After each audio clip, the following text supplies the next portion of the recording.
Ang bunganga, Beep, beep, beep, beep, beep. ang tagalupa na viral ang mukha. Bip, bip, bip, bip, bip. Bumibip, bip, bip, bip, bip, bip, bip, bip, bip, bip, bip na ba? Ang lahat, Martian, Beep, beep, beep, beep. Enrico Pañero, Bip, bip, bip, bip, bip.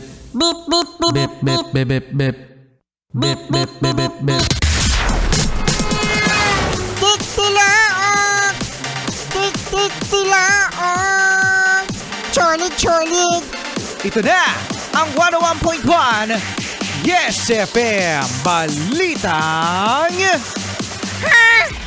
Dahil ngayon mga Yes Friend ay 8888 August 8 ba? Marami ngayon mga Yes Friend ang sale sa mga online at sa mga physical stores. Lalong-lalo na sa mga appliances. Merong mga discount, may mga libreng vouchers. So ngayon mga Yes Friend, speaking of mga appliances at pamimili, mag-ingat mga Yes Friend dahil merong tindahan na nagbebenta ng mapanganib na appliances ang sinalakay ng DTI dyan sa may Divisoria. La! Oo, so ngayon mga Yes Friend, isang mall, no?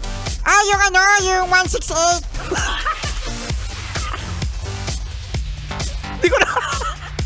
Hindi ko na sinabi yung mall eh. Yung 168 pala. Yung 168. Yung 168 daw. Oh. So ayun nga mga Yes Friend. May mga nakita sa kanilang appliance store na rice cooker, electric fan, ilaw, at kung ano-ano pa. Basta appliances mga Yes Friend na substandard. Ibig sabihin, hindi nakapasa. Kaya naman madaling masira at madaling makakos ng sunog. So napaka-importante mga Yes Friend na kapag tayo ay bibili, yan ay may quality control. Alam nyo ba, speaking of quality control, alam nyo ba yung QC sa mga appliances? Nakikita nyo yan QC. Ano yan Quezon City. Quezon City yan! Hindi, QC. Quality control. Oh, yeah. Pero ako din, akala ko Quezon City. Bobo. Akala ko Quezon City yung QC. Sabi ko, ano yung QC? QC, baka galing sa Quezon City yung appliances. Baka galing sa Quezon City yung appliances. Kaya QC yung sticker. Hindi ko alam. Tsaka bakit kasi QC? Dapat diniretso na kasi quality control. Oh, para alam na nakapasa. Ano ba yan? Sticker na lang, tinitipid pa. Oo nga, dapat kasi kinumpleto yung QC, quality control. Totoo yan, tinipid yung sticker. Bilog yan Tapos parang kulay gold yata. Oh, parang makintab. Kaya ang daming hindi alam yung QC. Hindi ka pa nyari, ikaw lang. Huwag mo sila idamay. Quality control.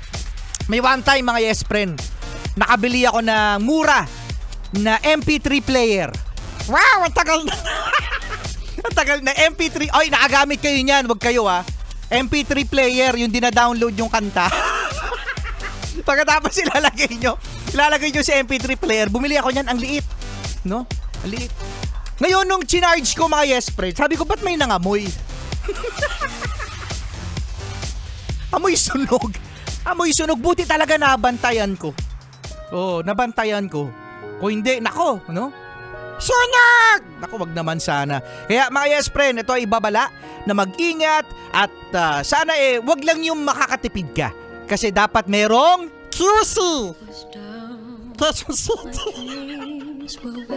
quality control. Quality control. When you're lost